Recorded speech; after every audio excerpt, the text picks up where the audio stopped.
11 साल का एक जर्मन बच्चा हेलमट सोने के लिए बेड पर जाता है, पर अचानक वो अपने पेरेंट्स को सीरियस टोन में कुछ बातें करते सुनता है। बच्चे के फादर अपनी वाइफ से कहते हैं कि लगता है अब समय आ गया है कि हम पूरे परिवार को खत्म कर दे या केवल मैं सुसाइड कर लूं। बच्चे के फादर की आवाज में एक डर होता है और इस डर को बयां करते हुए वो आगे अपनी वाइफ से कहता है कि अब एलाइज हमारे साथ वही करेंगे जो हमने जूस के साथ किया। अब हेलमट उस समय इस बात को सुनकर कुछ रिएक्ट नहीं करता और सो जाता है। अगले दिन उस बच्चे के फादर पूरी फैमिली के साथ जंगल में जाते हैं और पिकनिक मनाते हैं, लेकिन इसके बाद हेलमट के फादर खुद को अपने ऑफिस में गोली मार लेते हैं, जिसके बाद हेलमट उनकी यूनिफॉर्म को फैमिली फायर प्लेस पर जलता देखता है। इस इंसिडेंट के बाद हेलमट को वही रात वाली बात याद आती है और वो इतना ज्यादा डर जाता है कि वो अगले 9 साल तक अपने घर पर खाना भी नहीं खाता, केवल इस डर से कि कहीं उसकी माँ उसे खाने में जहर ना दे दे। अभी हमने आपको जो स्टोरी सुनाई वो केवल एक स्टोरी नहीं बल्कि वर्ल्ड वॉर 2 के खत्म होने के बाद लोगों की मेंटालिटी थी। इस स्टोरी में हेलमट एक रैंडम जर्मन बॉय था जिसके फादर हिटलर के सपोर्टर थे, जो कि वर्ल्ड वॉर 2 हारने के बाद डरे हुए थे। ये डर उस समय केवल उनके अंदर नहीं था बल्कि हिटलर के हर सपोर्टर के अंदर था, जिन्होंने हिटलर के कारण युद्ध लड़ा। वो हारे और डर डर के जिए। ये हेलमट के फादर की तरह मारे गए। हिटलर न केवल उनकी मौत का कारण बल्कि करोड़ों लोगों की मौत का कारण रहा है। इसने इतिहास के सबसे बड़े जीनोसाइड्स करवाए हैं। इसने ऐसे कैंप्स बनवाए जहां बच्चे, बड़े और बूढ़ों को गैस चेंबर में डालकर मार दिया जाता था। हिटलर ने दुनिया में अपनी ऐसी तानाशाही दिखाई थी कि आज भी लोग किसी सख्त इंसान को हिटलर से कंपेयर करते हैं, लेकिन हमारे मानने में शायद ही इस दुनिया में कोई होगा जिसे हम हिटलर से कंपेयर कर सके, क्योंकि इसने जो क्राइम किए वो मानवता को शर्मसार करने वाले काम थे। हिटलर के समय में जो सिचुएशंस थी वो हम केवल पढ़ सकते हैं, लेकिन महसूस ना कभी कर सकते हैं और ना कभी करना चाहेंगे। लेकिन कहते हैं हर कहानी के 2 पहलू होते हैं, वैसे ही हिटलर के भी 2 पहलू थे। लोग इसे 2 तरह से देखते हैं। अब कुछ के लिए ये एक क्रूर तानाशाह था, तो कुछ के लिए ये एक ग्रेट लीडर भी था। हिटलर एक ऐसा लीडर था जो केवल अपनी स्पीचेस के थ्रू ही लोगों के अंदर एक आग पैदा कर देता था। वो लोगों को इन्फ्लुएंस और मैनिपुलेट करने में काफी माहिर था। लेकिन ऐसा नहीं कि ये बचपन से ऐसा था, बल्कि हिटलर तो बचपन में एक आर्टिस्ट बनना चाहता था या प्रीस्ट बनना चाहता था। तो आखिर ऐसा क्या हुआ जिसने हिटलर को एक प्रीस्ट और आर्टिस्ट बनने की जगह एक क्रूर तानाशाह बना दिया? 20 अप्रैल 1889 को ब्रोनौ एम एन नाम की जगह पर हिटलर का जन्म हुआ। ये जगह जर्मनी के बॉर्डर से लगी हुई है। हिटलर ने अलॉय हिटलर और क्लारा पॉजल के घर जन्म लिया, जिन्होंने इसका नाम अडोल्फ हिटलर रखा। यह अपने परिवार का चौथा बच्चा था। हिटलर को अपने परिवार में बड़ी ही प्यार से रखा जाता था। स्पेशली हिटलर की माँ इस पर अपनी जान देती थी, क्योंकि हिटलर से पहले उनके जो भी बच्चे हुए थे वो किसी न किसी वजह से ज्यादा दिन जी नहीं सके। इसका पढ़ाई में ज्यादा मन नहीं लगता था। उसे स्कूल की पढ़ाई और डिसिप्लिन लाइफ फिजूल की बातें लगती थी, जिसके कारण हिटलर और उसके फादर के बीच कभी नहीं बना। इवन हिटलर के फादर कभी कभी तो गुस्से में उसे मारते पीटते भी थे, जिससे परेशान होकर हिटलर ने 8 साल की उम्र में सिंगिंग लेसन्स लेने शुरू कर दिए, जिससे वो चर्च में गाना गाने लगा। चर्च में जाने के कारण ही वो एक समय पर प्रीस्ट भी बनना चाहता था, लेकिन ऐसा हो नहीं पाया, क्योंकि इसी समय हिटलर की लाइफ में एक टर्निंग पॉइंट आता है। वो अपने छोटे भाई एडमंड को खो देता है। एडमंड की मीजल्स, जिसे खसरा रोग भी कहते हैं, उसकी वजह से डेथ हो गई, जिसका हिटलर के ऊपर काफी बुरा असर पड़ा। वो अपने भाई को हमेशा याद करता रहता। वो धीरे धीरे एक ऐसा लड़का बन जाता है जो केवल अपने में ही रहना पसंद करता है। इवन इस इंसिडेंट के बाद वो अपने फादर और टीचर्स के साथ भी काफी बुरा बर्ताव करता है। उसने स्कूल्स में भी काफी गंदा परफॉर्म करना शुरू कर दिया था।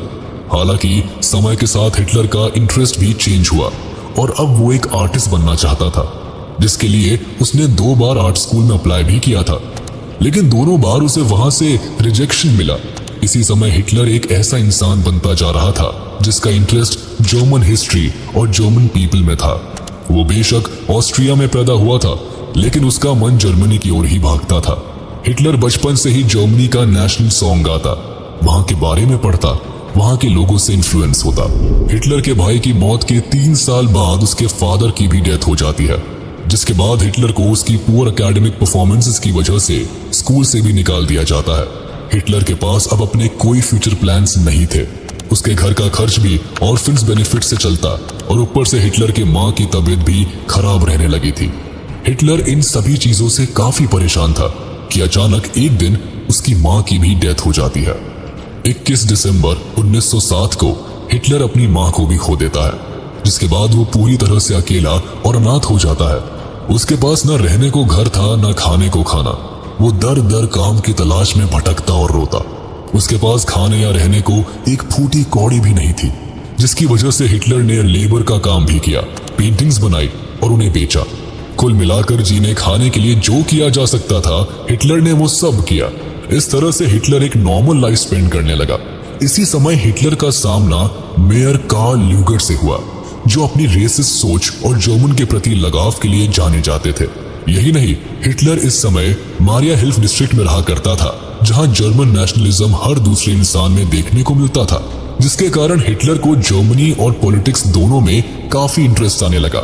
वो मेयर कार्ल ल्यूगर से भी काफी प्रभावित था, जिसके कारण वो ज्यादा से ज्यादा न्यूज़पेपर्स पढ़ता और हर पॉलिटिकल न्यूज से अपडेट रहने लगा। उसके मन में जूस के लिए इस समय तक कोई नफरत नहीं थी।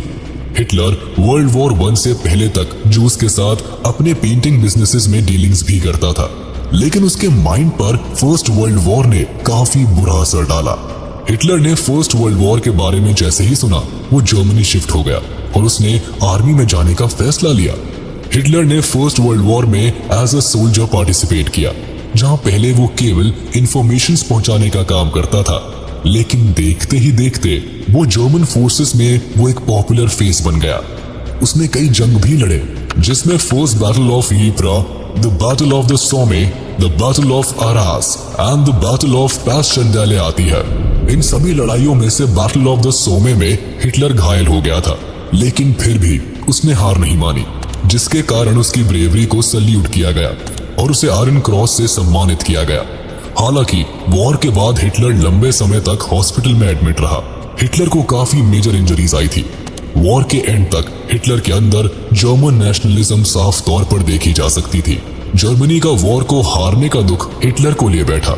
हिटलर ने मन ही मन सिविलियन लीडर्स, जूस, मार्क्सिस्ट के लिए नफरत पाल ली थी। हिटलर का मानना था कि इन लोगों ने वॉर के दौरान उनकी पीठ में छुरा घोंपा है।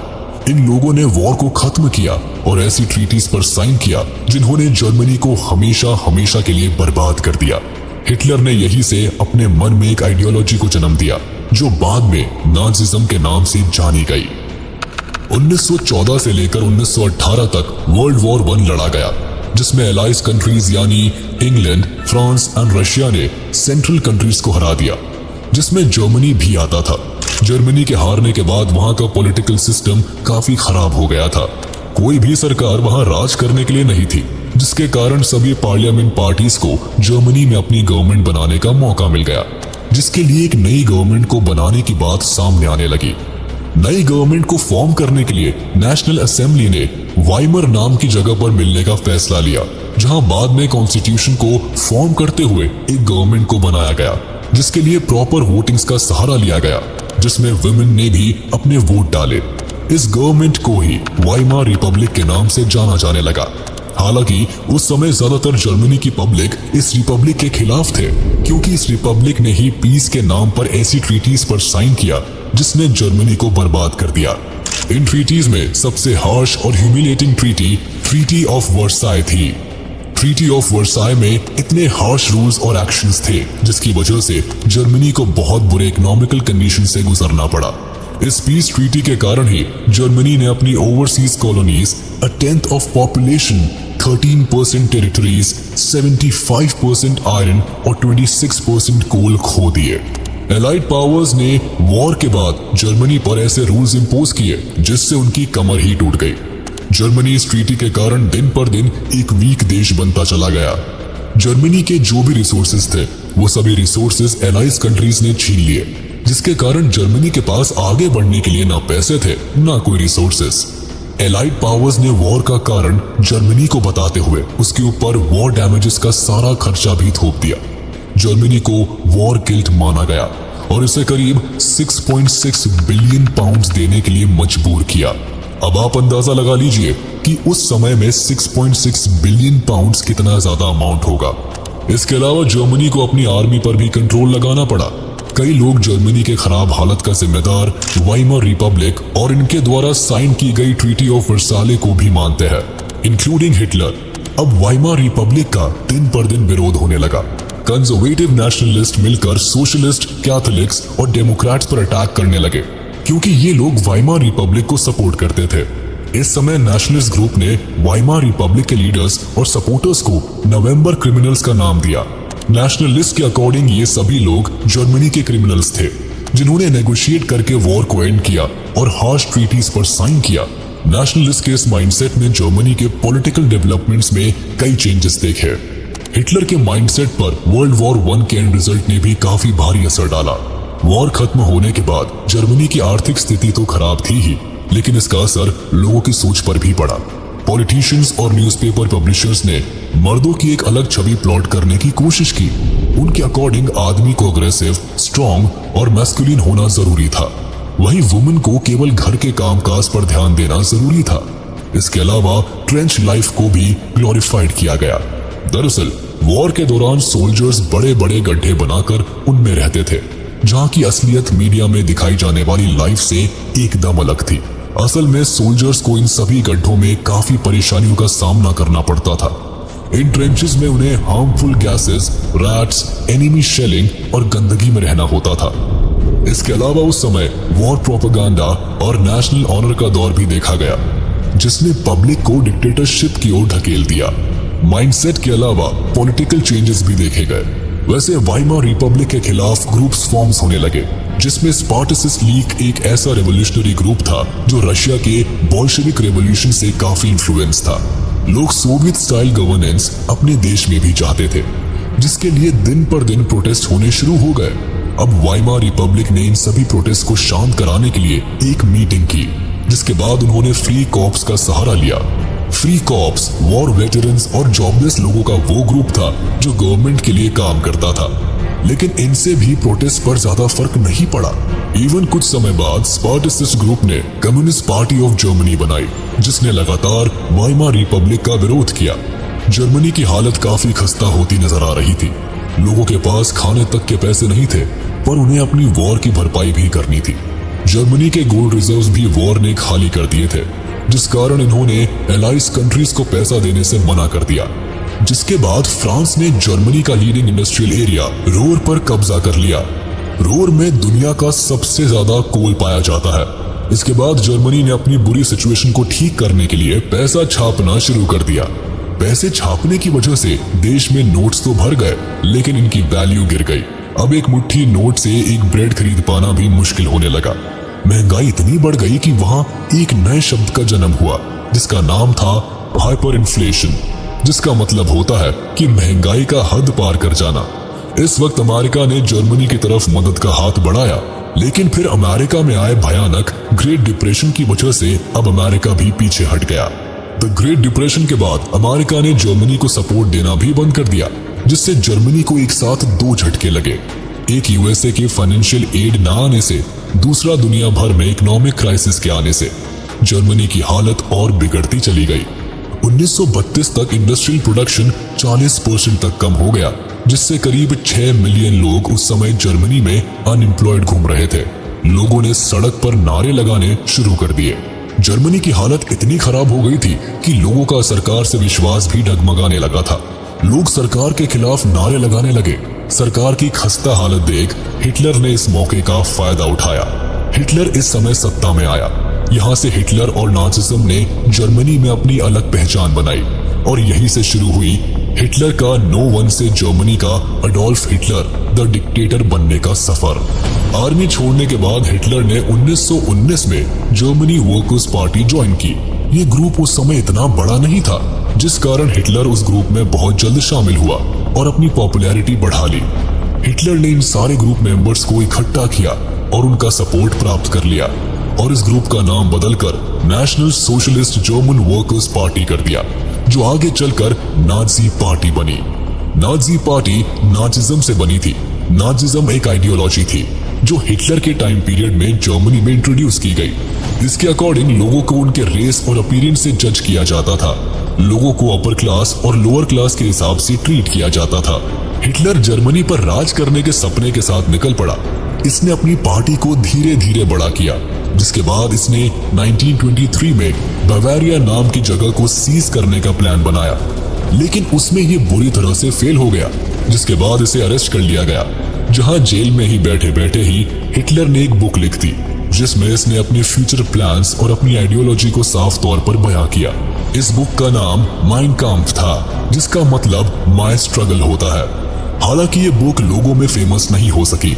हिटलर कुछ सालों बाद जेल से बाहर आया और दोबारा अपनी पार्टी पर काम करने लगा। हिटलर ने 1930 तक अपनी पार्टी को बड़ा करने के लिए गजब की मेहनत की और 1930 में हिटलर ने ग्रेट डिप्रेशन का फायदा उठाया और लोगों का सपोर्ट हासिल किया। इकोनॉमी स्लो डाउन के चलते जहां लोग पूरी तरह से अपना होप खो चुके थे, वहां हिटलर ने लोगों से एक बेटर फ्यूचर का वादा किया और अपना नाजी प्रोपेगेंडा चलाया। हिटलर ने अपनी इन्फ्लुएंशियल स्पीचेस के थ्रू लोगों को ये विश्वास दिलाया कि अगर वो उसे वोट देंगे तो वो हर साल में उन्हें एक खराब सिचुएशन से बाहर निकालेगा। इस दौरान हिटलर बड़ी बड़ी रैलीज करता, अपनी स्पीचेस देता। लोग इसकी बातों से इन्फ्लुएंस हो जाते, जिस कारण इसने बहुत कम समय में पूरे जर्मनी में अपना जादू चलाया, जिसका असर वोटिंग्स में देखने को मिला।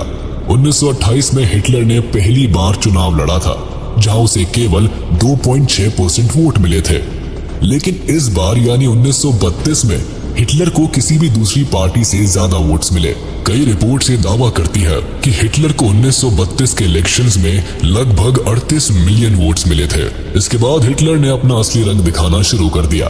दरअसल हिटलर इस बात को साफ तौर पर जानता था कि जर्मन कॉन्स्टिट्यूशन में इमरजेंसी और सस्पेंशन ऑफ सिविल राइट्स के प्रोविजंस है। बस इन्हें लागू करने के लिए इसे एक सही समय का वेट था, जिसके लिए ये शांत बैठा था। हिटलर की इतनी पॉपुलैरिटी देखकर 30 जनवरी 1933 को प्रेसिडेंट हाइडेनबर्ग ने हिटलर को जर्मनी का चांसलर बना दिया। 28 फरवरी 1933 को जर्मन पार्लियामेंट में एक मिस्टीरियस आग लग गई। हिटलर ने सिचुएशन का फायदा उठाया और पूरे जर्मनी में इमरजेंसी लगा दी, जिसमें सिविलियंस से उनके सभी राइट्स को छीन लिया गया।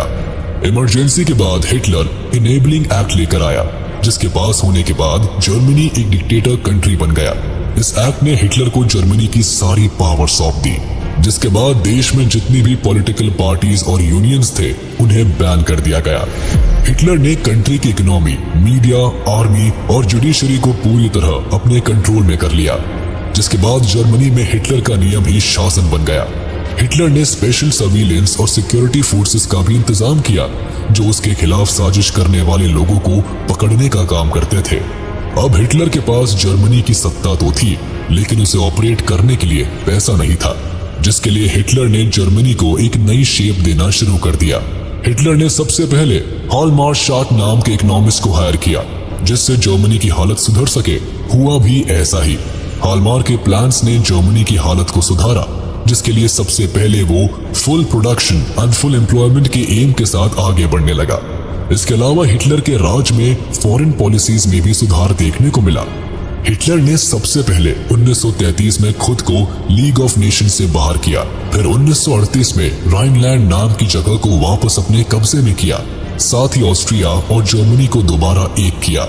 इसके बाद हिटलर ने वेस्टर्न जर्मनी की ओर अपना रुख मोड़ा और चेकोस्लोवाकिया पर कब्जा कर लिया। हिटलर के इन सभी एक्ट्स में इंग्लैंड ने बिना बोले उसका सपोर्ट किया। वो इसलिए क्योंकि इंग्लैंड को लगता था कि वर्साइली ट्रीटी ने जर्मनी के साथ काफी बुरा किया था। कुल मिलाकर कुछ सालों में हिटलर ने जर्मनी की किस्मत चमका दी थी, लेकिन वो यहाँ रुका नहीं। उसमें और ज्यादा हासिल करने की चाह थी। हालांकि शार्ट ने हिटलर को समझाया भी था कि स्टेट में अभी फाइनेंशियल कंडीशन पूरी तरह से ठीक नहीं है, तो वो जो करे सोच समझ के करे। लेकिन हिटलर कहाँ किसकी सुनने वाला था।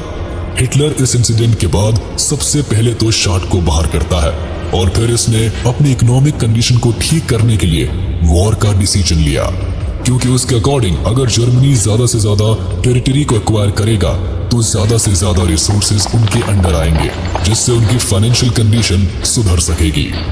सितंबर 1939 में हिटलर पोलैंड पर हमला बोल देता है, जिसके बाद फ्रांस और इंग्लैंड भी वॉर में शामिल हो जाते हैं।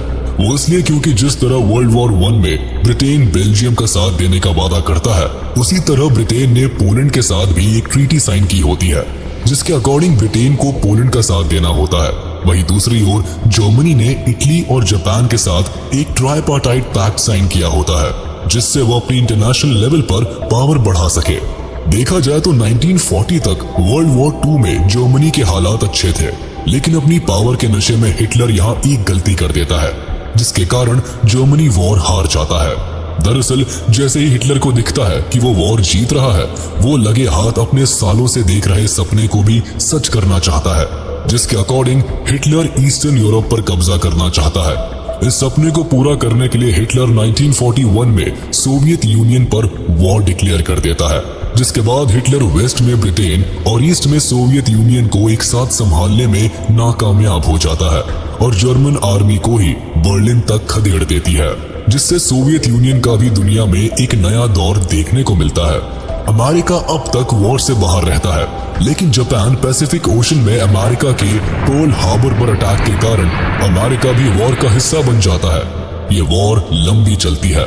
हिटलर को दिख रहा होता है कि अब उसका वॉर पर से कंट्रोल छूट रहा है, लेकिन वो वॉर एंड होने तक बर्लिन में ही रहने का फैसला लेता है और इसी जगह हिटलर रहस्यमयी तरीके से खुद को और अपनी वाइफ को गोली मार देता है। खुद को शूट करने से पहले हिटलर अपने एसएस फिजिशियन वर्नर हास से पूछता है कि सुसाइड करने का सबसे अच्छा तरीका क्या है, तो वो हिटलर को पिस्टल और पॉइजन के बारे में बताता है, जिसके बाद हिटलर खुद को गन से शूट करता है और दुनिया के सबसे खतरनाक तानाशाह का अंत हो जाता है। अपने पूरे टाइम पीरियड में नाज़ीज़ मास मर्डरिंग के दोषी पाए जाते हैं। नाज़िज्म के अकॉर्डिंग कोई भी इंसान इक्वल नहीं है। सोसाइटी में अपर क्लास और लोअर क्लास मेंटालिटी एग्जिस्ट करती है। लोगों को रेशियल तरह से ट्रीट करना चाहिए।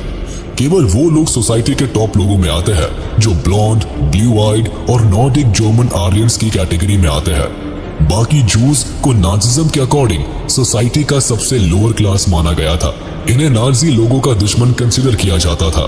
कुल मिलाकर लोगों को उनके फिजिकल अपीयरेंस के अकॉर्डिंग ट्रीट किया जाता था। नाज़ीज केवल pure and healthy Nordic Aryans को सोसाइटी में प्रेफरेंस देते थे। हिटलर के राज में स्पेशली जूस पर ज्यादा अत्याचार किया गया। नाज़ी जूस को अपना दुश्मन मानते थे। ये दुश्मनी सालों पुरानी थी। नाज़ीज का मानना था कि जूस क्राइस्ट के किलर्स थे। जूस के साथ मिडीवल टाइम से ही काफी भेदभाव किया जाता था। किन जूस से नफरत का सबसे बड़ा प्रेजेंट कारण था जर्मनी का वर्ल्ड वॉर 1 में हार जाना। हिटलर का मानना था कि इन्हीं लोगों ने फाइनेंशियली अलाइज की मदद की है, जिसकी वजह से उन्हें हार का मुंह देखना पड़ा। हिटलर ने जूस को हमेशा ही इंटरनल ट्रेटर की तरह ही देखा। इन्हें रहने के लिए भी एक सेपरेट एरिया प्रोवाइड किया गया था, जिसे उस समय लोग घेटोस के नाम से जानते थे। हिटलर इन्हें रेस के अकॉर्डिंग डिफाइन करता था, जिस वजह से उसका मानना था कि इनका कन्वर्शन करने से भी कोई फायदा नहीं होगा, बल्कि फाइनल एलिमिनेशन ही इनका सॉल्यूशन है। और इस फाइनल एलिमिनेशन का मतलब था मौत। हिटलर का मानना था कि देश के यूथ का पॉलिटिक्स में एक्टिव होना जरूरी है। उसका मानना था कि एक स्ट्रॉन्ग नाज़ी सोसाइटी केवल देश के यंगस्टर्स को नाज़िज्म पढ़ाकर ही बनाई जा सकती है। हिटलर ने स्कूल्स में भी बच्चों को जूस से नफरत करना सिखाया। उसने सबसे पहले सभी जूस टीचर्स को स्कूल से निकाल दिया। उसके बाद सभी नाज़ी बच्चों को जूस के साथ बैठना अलाउड नहीं था। बच्चों को भेदभाव सिखाया जाने लगा। हिटलर ने फिजिकली हैंडीकैप्ड बच्चों को स्कूल से बाहर कर दिया और बाद में उन्हें गैस चेम्बर में डाल दिया गया। केवल गुड जर्मन्स को ही स्कूलिंग का अधिकार था। इवन नाज़िज्म को बच्चों की टेक्स्ट बुक में इंट्रोड्यूस किया गया और उन्हें सिखाया जाने लगा कि उन्हें लॉयल और सबमिसिव बनना चाहिए। साथ ही जूस से नफरत करनी चाहिए और हिटलर की वर्शिप करनी चाहिए। हिटलर के समय में बच्चों को यह समझाया जाता था कि वुमेन मेन से डिफरेंट है और इक्वालिटी जैसी कोई चीज एग्जिस्ट नहीं करती। अगर वुमेन मेन जैसी बन जाएंगी तो सोसाइटी बर्बाद हो जाएगी। लड़कों को बताया जाता था कि उन्हें अग्रेसिव और मैस्कुलिन बनना है और वुमेन से एक्सपेक्ट किया जाता था कि वो एक अच्छी माँ बने और प्योर ब्लडेड आर्यंस को जन्म दे। इसके साथ ही वुमेन को अपनी प्योरिटी को भी मेंटेन करना होता था। उन्हें जूस से दूरी बनाए रखने को कहा जाता था। इवन अगर किसी औरत ने अनडिजायरेबल नाज़ी को जन्म दिया तो उसे पनिश किया जाता था और डिजायरेबल नाज़ी को जन्म देने पर उन्हें अवार्ड दिया जाता था। कुछ इस तरह की शिक्षा के साथ जर्मनी नाजिज्म फैलाया जा रहा था। हालांकि हिटलर के मरने के बाद जर्मनी ने ही नहीं बल्कि पूरी दुनिया ने ये बात समझी कि वॉर सिर्फ नफरत ला सकता है और डिस्ट्रक्शन फैला सकता है। इसी वॉर के खत्म होने के बाद यूनाइटेड नेशंस जैसे ऑर्गेनाइजेशंस बने। हमें उम्मीद है कि आपको हमारा वीडियो पसंद आया होगा, तो इसे लाइक शेयर जरूर करेंगे और चैनल को सब्सक्राइब करना ना भूलें। ऐसी और वीडियो देखने के लिए हमारे चैनल को सब्सक्राइब करना ना भूलें।